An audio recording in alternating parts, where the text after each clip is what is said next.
right, well, the dude looks like he's from Portland. That would be Teklovossen versus Dromai from Volcor. He kind of does look like he could be from Portland. Definitely from Portland. Absolutely from Portland. So it is going to be Dylan versus Josef on Dromai here. We've seen a lot of Dromai this weekend. One of the more abundant represented heroes at the Battle Hardened yesterday. This is a different story. This is a PTI. I believe there's about half the amount of players playing today. As less than half. There's about, I think, 60-something. 52 players at 52. The event today. Okay, so 52. Much less than yesterday. Yesterday we had 119, incredibly. But correct. It's a Sunday. People are relaxing. They had 7 rounds of Swiss yesterday, but today's a different story. 6 rounds. So we're going to start off again. It's going to be Teklovossen versus Dromai. Using the turn 0 opportunity to pitch 2 reds. We got a red firewall and an Annihilator engine being pitched alongside of one of our very powerful Evo Steel Soul effects, our cards, our equipment, and we are triggering the effect on Teklovossen. Now, this is sometimes just good for you to do at turn 0. This is something you can pitch into and not actually resolve any Evos onto the board, which means you can hand filter on turn 0 every single game, which is really, really cool. In response, we have the activation of the Seeker's legs, and then we are just going to Arsenal and pass on over. No effect being used in that scenario to cheat out one of our Evo equipments. And as I talked about before, you notice up here these 4 pieces of equipment have no real effects on them. They cannot block. They cannot function. They are just there to act as base pieces. And choosing these instead of other options is totally fine. It allows you also, most likely, if you have these in your equipment suite, if you have extra copies, you can use Fabricate to bring in more if something happens to explode. But over on Josef's turn, we have the start of the turn with Rake the Embers, a fantastic, heavy pressure card in this matchup because it forces you to, as a Teklo player, find a way to remove these dragons. Well, Rake the Embers is incredibly potent in itself. It's just going to create 3 Ashwings, which in their own right are really difficult to go ahead and deal with. They're small, they're annoying, but they do get the job done. In this case, Red Rake the Embers, keeping track of how much Ash you've got as well. But there's the gold that's created here from the Crown of Dominion, a new twist on Dromai because of the tome that came out from Bright Lights. Yep, indeed. The tome is encouraging you to play Crown of Dominion and start with that gold in play, but really the point is having that royal keyword that you can then play into with the brand new tome that basically just allows you to do crazy things and play certain new cards into the just deck that you really couldn't pay for if you were playing aggressive. But starting off with the Seeker's leggings and not the Snapdragon Scalers might mean that we're playing more value-based version of Dromai, and the other thing that could be speaking towards that is Wave of Reality down here, which is a good defensive tool that we can kind of hold on to and try to use to stop breakpoints. Kyloria is established here, invoked from the Ash. This one is a 4-attack dragon. On hit is going to draw you a card. Very similar to Snatch, the WTR, the Welcome to Wraith staple card. If you're wondering why we only make 2 Ashwings on the possibility of making a third, we definitely don't want to go completely Ash 0, because if we don't draw into ways of generating Ash and we draw into an all-dragon hand after we've already used our Seeker's legs to generate some Ash, then we just get stuck onto awkward hands. And as you can see in the hand right now of Josef, he is holding on to at least 1 dragon. He's holding on to a Sigil of Solace as well. And if the rest of his hand is not functional for a no Ash turn, then you just basically played yourself by making a 3rd Ashwing. Yeah, you've got Themai, you've got Chromai in that hand as well, holding on to, so Themai, Chromai, Sigil of Solace, and I believe there's the 4th card is Mystery Meat. Oh, was it a Burn Them All? No, it is the Tome. There's the tome that we're talking about. So again, brand new card from Bright Lights here. It's going to draw 2, pitch 1, create 2, then do all kinds of fantastic stuff. This is the card that a lot of some say, is it worth it? Well, yeah, I think so. Well, in the hand that we have here, it actually is very worth it because we are going to draw 2. Then we're forced to pitch 2. This creates 2 Ash. It allows you to float 2 resources. And we have a 0-cost dragon, but we also have a 2-cost dragon as well. And that's kind of a big deal. On the previous turn, I believe the play was playing out the Steel Soul equipment, but I don't know if he played it at instant speed. If he did not play it at instant speed, then he unfortunately did not have the action point to remove the Kyloria. I didn't quite catch it as as he was playing. Nevertheless, he is playing onto a Yeah. proto base, but that This is base, the card I drew off Teklovossen. it looks like maybe they were counting the resources available. No, he did play at instant speed, it looks like. But using and getting online those pieces of equipment are fundamental to Teklovossen's gameplay and to his strategy of eventually just having Evos on the board, being able to swing the Teklo leveler into one of your very powerful 3-cost attacks so that you have this just standard play pattern of 3 damage or 2 damage into a large attack that either has overpower or removes a card from hand or removes a card from arsenal, and hopefully eventually playing out the singularity. Well, so yeah, we're going to get this all resolved over here. Ultimately, though, there's a tome that's kind of the last sort of order of businesses both players are going to get handled and taken care of here. It looks like, yes, the player on our left, Dylan, assumed that perhaps the effect triggers and got you 3 resources off of the play of the Steel Soul, but you don't get a trigger off of that if you're not coming from an Evo, and proto bases do not count as Evos. You would have to run the Sentry legs, or Sentry arms, or Sentry chest, or Sentry head in order to get that base change. And so this is one of the things that you have to make as a concession to the just Teklovossen effect, is that you have to run the red 2-cost battle-worn Sentry pieces in order to get full effect off of these Steel Soul pieces of equipment, because you can't go Steel Soul into Steel Soul and get the effect. You can play a Steel Soul on top of another Steel Soul to refresh its temper blocks, but you do not get the card's triggered effect if you're not going from the Sentry. So a common play pattern would be to establish these Sentry, like for example, the Sentry base chest here, as Battle Worn 2. It just sits out on the field, and as you've used it to block advantageously throughout the early game, you then transform it into the Steel Soul counterpart, get the triggered effect, maybe make use of it, maybe not, use that as blocking, transform it back into Sentry base, so that you get another battle-worn block 2, and then transform it again into the Evo, the Steel Soul version of it, so that you're getting multiple procs, you're stacking up multiple things under the Steel Souls, and then when you choose to transform into Singularity, you have so many things stacked up under your new Demi Hero that you have maximum gas to be able to activate his activated ability, pay 3, banish 2 cards under him, and then attack for 6, removing a card from the hand. So this is the general strategy if you're playing into the Singularity line, is that you're running these Sentry bases, and you're running these Steel Soul, which are counting as bases as well. You're getting these beneficial triggers off of transforming into Steel Soul or out of Steel Soul. And then eventually you have so many things stacked up under everything that Singularity gives you this huge payoff at the end. Did you get all that? That's how it goes. Did you get all that? There will be a quiz at the end of this matchup if you got all that. I'm glad that you're here, because frankly, this sometimes new heroes, gone are the days of just, it's a ninja. Yeah, right. Ninja, it does say, has go again. No, this is a whole different thing. You're like building a gigantic sort of like. You're building Ultron, Voltron, whatever you want to call it. Yeah, exactly. You're fighting you're defending Zion from the. Yeah, that's right. From the Matrix robots. But that's what's cool about the hero, and that's why I really like him, is that you're going through this mini game of like stacking up effects and transforming as they go. Yeah, well, there you go. Exactly. Everybody's learning, so we're okay. It's a PTI event. Don't worry about it. The world keeps turning. It's all good. But hey, we're back to where we were, which was resolving the tome. This brand new card from Bright Lights, helping the Draconic heroes. The reason why, frankly, you're running the Crown of Dominion in order to be able to play it. You have to be royal to make this happen, and here we are. Pitching the 2 is a required cost. He had a second tome there he drew off, and that is going to create 2 ash.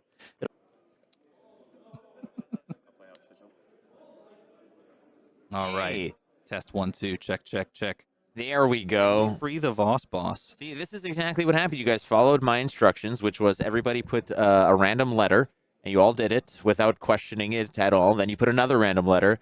Not a single ounce of restraint on your part. And then you all wrote Bonobo. And here we are, and we're back live. So see, you just trust me on this. Okay, so All right, hey, let's back talk at it. about this play. Junkyard Dog is a great card in this deck because it allows you to block with your Sentry base equipment and then scrap them so that they go into Banished so that you can then play them from Banished, which is quite good in the just overall game plan of the deck, in that we now have access at any moment to transforming that Proto base head into the Evo Sentry base head, which is a 2-block that just stays on the field as battle worn and gives you the ability to stop some of these breakpoints coming forward. But sending this on over for 7, pushing this sort of like breakpoint damage. This deck, I've described it a couple of times, and it's just general construction, and this control shell feels very similar to the kind of Fatigue Briar list that I played the heck out of for a month and a half or so, in that it's just looking to block efficiently, to play efficiently, and then to send back incidental damage that your opponent either doesn't care about or they value block with like a random card from hand. And in doing so, they slow their turn down. And eventually, in the late game, you outpace it in just efficiency. That is the general game plan. Now, can we actually get there, and particularly against a hero that plays permanence like these dragons? The artwork on Junkyard Dog is incredible. I think that's possibly some of my favorite, for sure. And then again, new keyword, scrap, as a mechanic. Very awesome. Deciding on the blocks here. Choosing how they want to play the blocks on Yosef's side. He's got, it looks like over the last few turns, he's played that sigil that he had in hand as he was playing out his tome turn. He has, the blue Embermaw Cinnapai that's going to be used to value block here. And again, this very much just seems like an efficient Dromai that kind of became popular over in Australia, thanks to Hayden Dale and his performance at the Australian National Championships, making it into the top 8. And it's very similar looking list. We just play efficient attacks. We have like the 1 for 7 in the hand right there in Miraging Metamorph. Looks like we're going to pop the gold perhaps on our turn. And now that we're playing the Crown of Dominion, there's always the decision point of if we want to try and include in the deck some cash-ins. If we're playing a more aggressively slanted version of this deck, then we can make use of the extra 2-card draw off of a cash-in for that gold, rather than just using it for Ash generation, or in this case, just using it for a simple incidental card draw off of pitching a yellow Remembrance. No, the Remembrance is not important right now. You just want to cycle that card around, get something better. 2 Ash Wings on the board, that Kyloria still standing tall. And again, continuing to build the suit, just continuing to upgrade. Like you mentioned, Flesh and Blood is a very fascinating game because, like other card games that where you power up as you go along, Flesh and Blood is very much a different kind of game state where you're kind of weakening as you go. You're strongest at the beginning of the game. In this case, Teklovossen is kind of breaking that trend. It's bucking that trend of you're building up to something bigger and greater as you progress through the game. In this case, by building up that armor and continuing onward in that case. Apparently, we've been mispronouncing Joseph's name.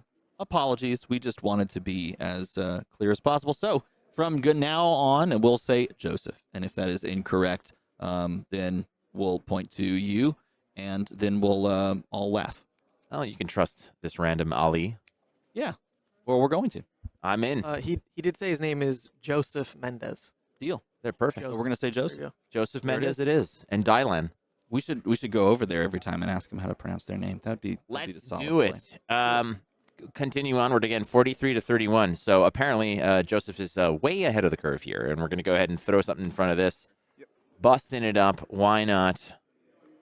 Pitching into the Flamescale Furnace to make more ash. You do want just a nice resource base of ash, allowing us to stop these attacks and just build up the ash base so that we can play out our dragons. And they're the pop on the dragon. We run a good number of poppers as Teklovossen because the end game state, and here's Liquid Cooled Mayhem, the end game state is that we want to play these big overpower, like just big 6 attacks that turn into 9 attacks and just overpower our opponent with these value like 2-card 9s that we have access to if we can get enough Evos up.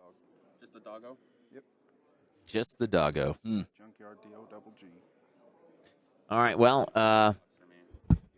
This matchup is certainly unique because there's not a whole lot going on. Both players are kind of progressing towards a bigger, better board state, be it the establishment of a dragon horde versus kind of just building towards your mech suit, right? You're building yourself up to be greater than you are.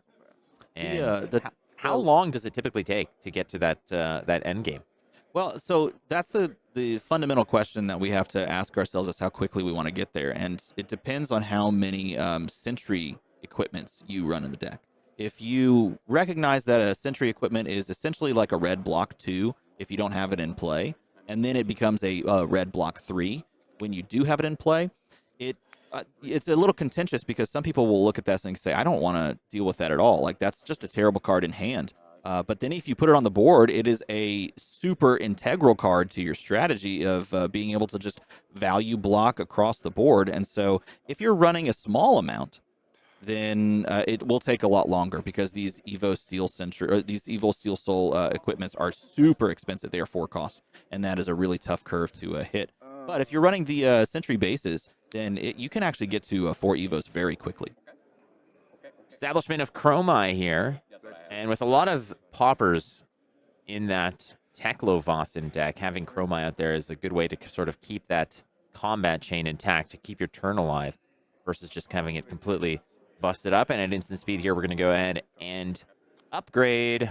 Yep, and there is the upgrade. So we got the 2 value off of the Battle-Worn equipment, and we are transforming into Evo Steel Soul Memory, and in doing so, we get to have an intellect of 5. We draw the card, and then we send the Teklo Leveler off of the drawn card, and this is why you want a large proliferation of blues in the deck, and so that you can draw into a blue at any given turn and send the Leveler for either 3 or 1 if you've got enough Evo pieces. Play now to Joseph at 42 life over here, Dylan at 30. At turn 6, there's not been a lot of fireworks so far, but there has been, progression as the Dromai is gone, but the Mirror Guy quickly replacing it. There's Yendurai. Yendurai, probably not the most threatening of dragons, but it is a little bit resilient. Comes in with one of those endurance counters.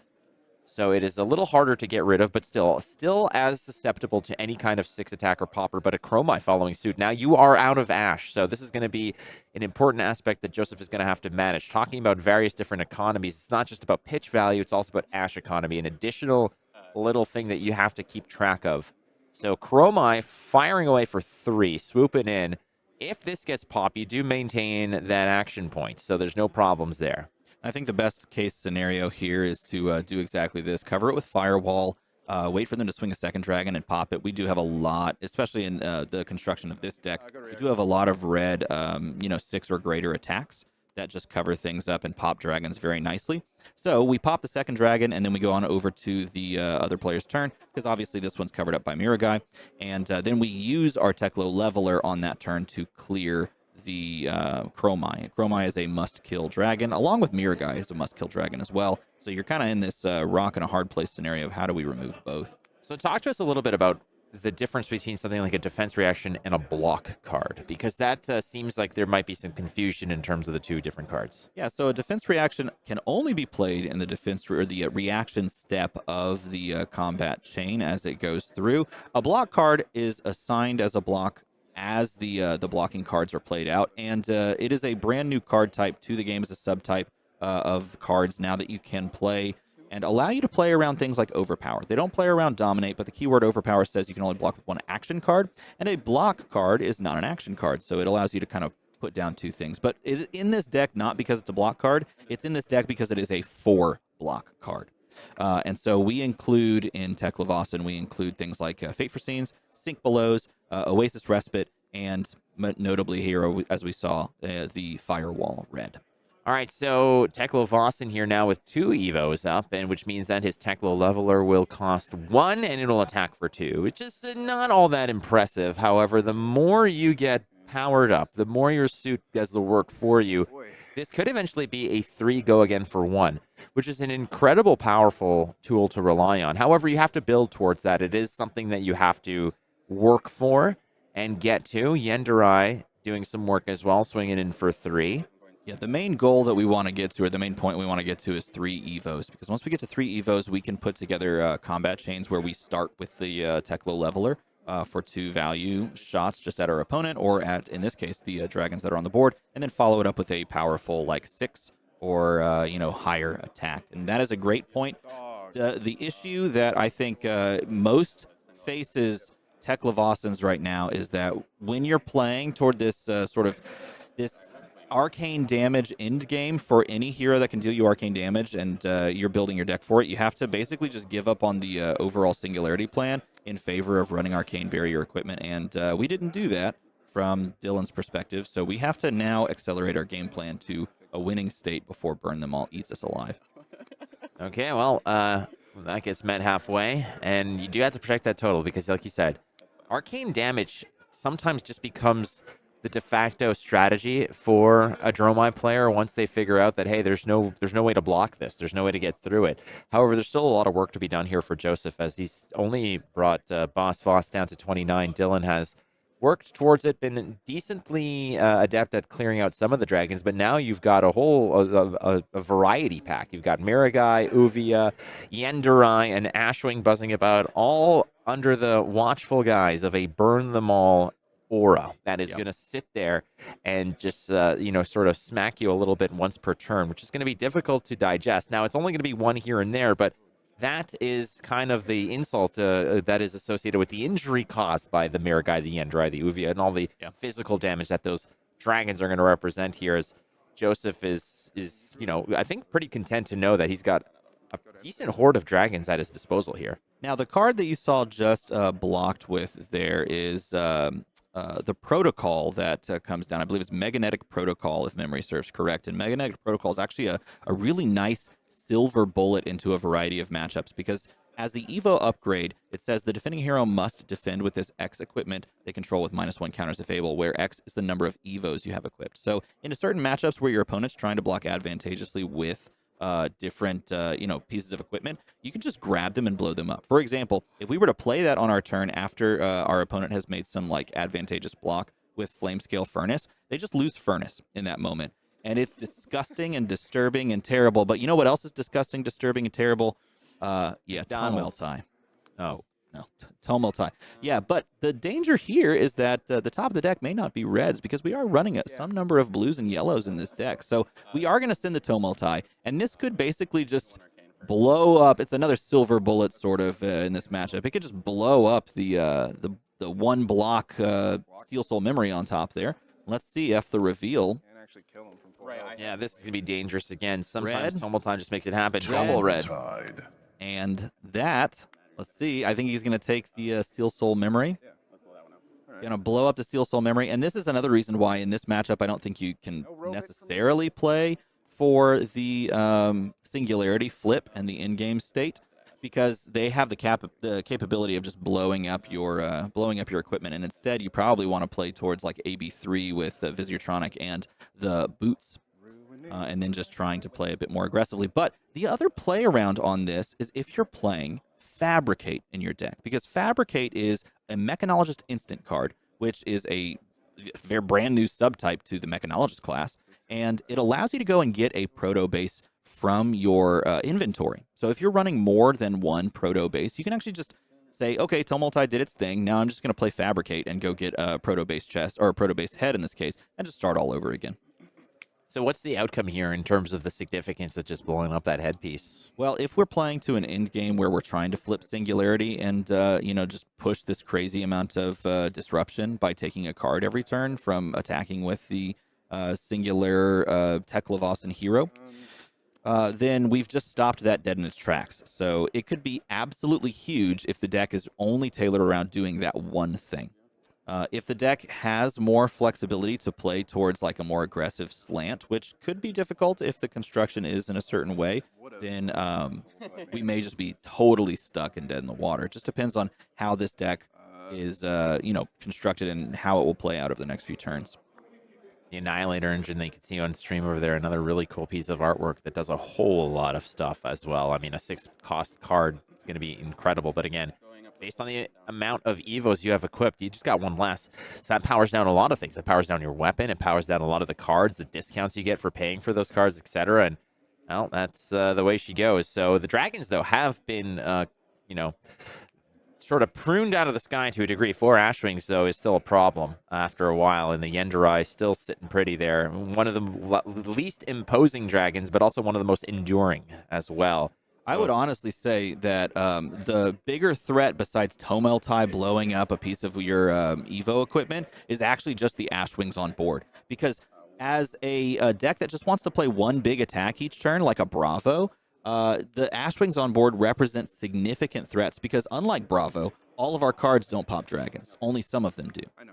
I'm just walking. That's part of that's, you know, and like in reality, that's the fallback plan for Bravo against this dragon plan is that you can basically stymie their entire attack by merely just popping a dragon and having 3 cards left to go ahead and do what you got to do, whether it's to send an attack or to swing your hammer to clean out another dragon. That's definitely the game plan. But you're right. Even though there is a bunch of 6s in this list here for Teklovossen, how many of those do you really want to use to pop a one attack? You know, a one damage attack. But again, 4 Ashwings, leaning on those Rake the Embers and the Uvias and the generation of them is going to be important here for Joseph. But he's already done a lot of work. Again, Tomeltai just crushing the headpiece is incredibly, incredibly strong here. That has really stymied a lot of Dylan's end game plan over here. Yeah, I think fundamentally, I think the dragons on board, the persistent threats, those are the true big threats on the board compared to losing an incidental piece of equipment, which is a good piece of equipment, and it does stop your singularity flip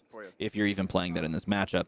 Really, the biggest deal is that you're going to die on board to permanence, and you don't have blues that block for 6 to pop them. Your entire deck is not a Guardian deck made up of just easy 6-block blues.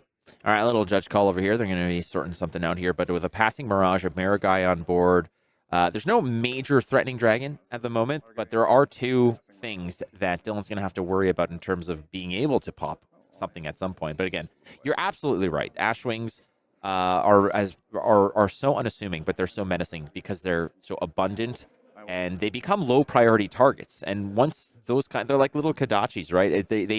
They're not anything that is really going to rattle or tilt you.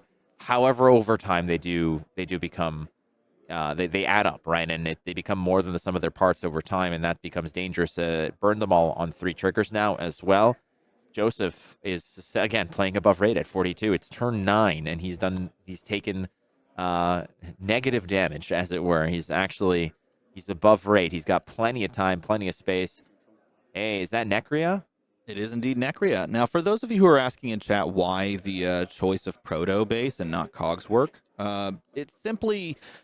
So if you're playing Teklovossen to boost away, Cogswork is just a strictly better answer. But if you're not having any boost cards in your deck, if you're playing towards the scrap mentality, then they're both the same. It's literally the exact same thing. And you could argue that just including Proto pieces, especially if you include more than one for fabricate finds after something like a Tomeltai explodes your headpiece, is just as good, if not better. So these don't do anything. Cogswork don't do anything if you're not playing a boost package. And based on the deck that we've seen thus far and what I'm looking at over here, we don't even need Cogswork. They literally are this exact same card. It's just the difference in art. And you don't have to forget that you need to put a steam counter at the beginning of the day and the beginning of the round. So Good reacts.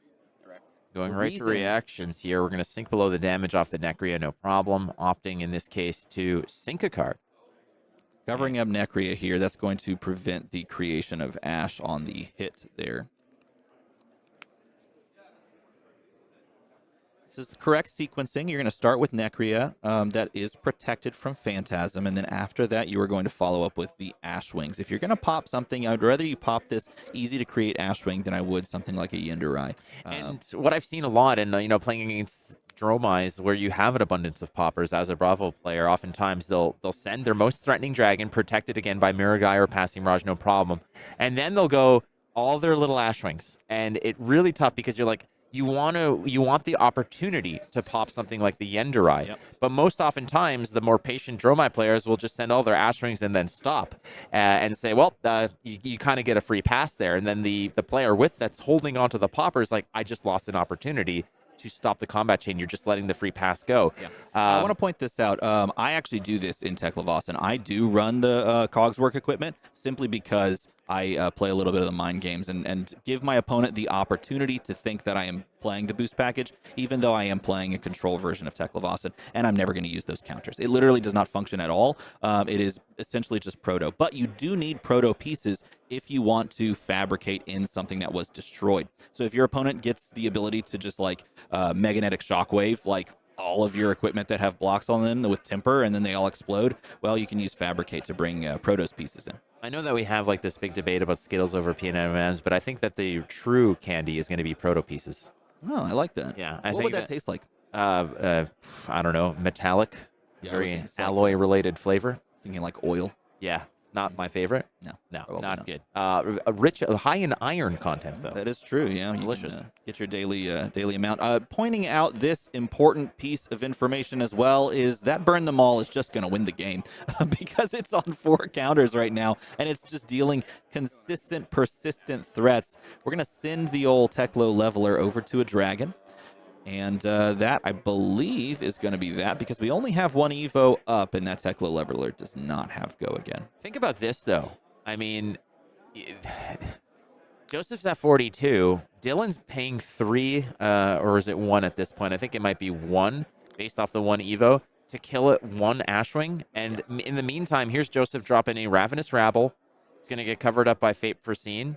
He's going to opt to the bottom here, no problem. But like, you're preventing 1 damage on the follow-up turn, but meanwhile Joseph's just going to establish a bigger dragon horde and push damage. Dylan unfortunately has been under the gun over here. Can Teklovossen rely sheerly on the attacks, the attack action cards that are in the deck to potentially win the game over here, or is it just is his number 1 outcome have to be to build the mech suit and have that kind of value going? Well, it depends, because if he has Fabricate in the list and if he included it into his deck, then he can play towards that singularity in game. But without the ability to fabricate in a new proto piece, he's just dead in the water on that front, and he has to be aggressive. But it's hard to be aggressive when your opponent has this board state, because now you're just playing on the back foot, and I think that's what we're seeing from Dylan. He's starting to feel the pressure of not being able to claw his way back onto the board simply because there's a Necria, there's double Miragai, there's 3 Ashwings, and he's getting pinged for arcane damage. And so it's just an unfortunate spot that he's found himself in that I don't know if he's going to have the answer to claw his way out of, but let's see if he can cobble something together. Let's go back to, remember that matchup yesterday with the Arachne that burnt the Tumulti? Mm-hmm. I mean, we're seeing the sheer swing that a Tumulti can bring to the table, and dodging a bullet like that big dragon is incredible. The Tumulti, such a powerful force, can absolutely stymie your game plan. In this case, Dylan without the headpiece is a completely different animal, and unfortunately he's facing down a Necria, a Miragai. You've got 3 Ashwings as well as a Burn Them All that's now on 5. So it's not long for this world, but I mean, if the more cards you play, the more you feed that graveyard, the more arcane damage you'll have access to. Finding a Remembrance, an E-Strike, as well as there's an Asvalai and a Rake the Embers in Joseph's hand. So just the Asvalai itself, I think under the protection of Miragai, that's probably what you're swinging first and foremost every turn now. I also want to point out that if you're not playing the Evo Sentry base pieces that are cheap, they are 2 block, 2 cost red pieces of equipment that have battle worn, so they can block for 3 a total and then just sit there on the board. If you're not playing those cards, it is exceedingly difficult to play 4 cost Steel Soul pieces with any sort of tempo. And it almost requires that you put some number of them in the deck. Otherwise, you're going to find yourself in this type of scenario where you can't make any use out of the legs and out of the arms, which is why I do believe that even though a lot of people look at those cards and say they're not worth running, they are very much worth running in some numbers. Depends on if you want to run 2 ofs of them or 3 ofs, because the point of this deck is, as Teklovossen, is getting value off of cards in a way that they wouldn't normally get. We are trying to push the numbers of our deck above rate in a way that no other deck can do, and that's off of the back of equipment. We have to turn our equipment in hand into equipment on the board, and then we can get value off of them. So running things like Fabricate to give your equipment +1. Running things like those 2 costs that are easy to get to, that we can scrap, that we can transform at instant speed to draw a card and replace itself. Those are the value game plan pieces that Teklovossen has. If you're not playing into those, then you can find yourself in a really rough state where you just can't afford at any given moment to pay 4 or 7 for one of those very powerful 3-block temper Evo Steel Soul pieces. Here comes Asvalai, and Necria is going to be the first order of business here. It's going to be dealing damage from the Burn Them All. Worth noting as well that the damage that Burn Them All done is actually done through the dragon itself. So the dragon is what's doing the damage. So creating the ash and taking the -1 counter on Necria as well. Ultimately, here's Asvalai as well. But again, you always go protected strongest dragon first, then the weenies. So here come the weenies, the winged bonobos of the sky. The fabled Ashwing Bonobo army is going to go ahead and start ravaging. Do you know that life anything total. about the bonobo? Have Hey. you heard any of the news about bonobos? Here's the deal. I will do some research, and later on in the day, I'll give you some bonobo facts. But Okay. for now, there's some dragons that we got to deal with, which are actually the ancestry of the bonobo, are dragons. Oh, really? Oh, well, I'll tell you about it later. For now, though, there's unfortunately for Dylan, there's a horde of these winged bonobos of the sky that he has to deal with. But Ashwings, yeah, again, like we're talking about it again, a lot of the heavy lifting has been done by these Ashwings, and they're so unassuming and they're so annoying that you have to give resources to pop. Now, if you're a guardian, if you're a brute, let's say you have 6s galore, you just toss them in there and you pop them as they come. That's not something that Dylan has access to in droves, so he's going to have to be very selective. And look at this. I just want to highlight this comment right here. If we can highlight that. Not past you. Look at you. You are a goat commentator. I am You a goat. talk about goats a lot. Goats also distant cousins of the bonobo. Mm. Yeah. This is good to know. I This is appreciate good that. information. Thank so this you, is Grogbox why you there. show up to the stream so that you can learn about bonobo facts. Yeah, well, winged bonobo facts are important. Hey, and you know what? Dylan just got rid of like 4 or 5 Ashwings over the course of 5 turns, and here is Rake the Embers to just, again, just supplement that little winged bonobo army here. So now we've got Jeremy Jr., Yep. Ashley, and, well, there's also Francis.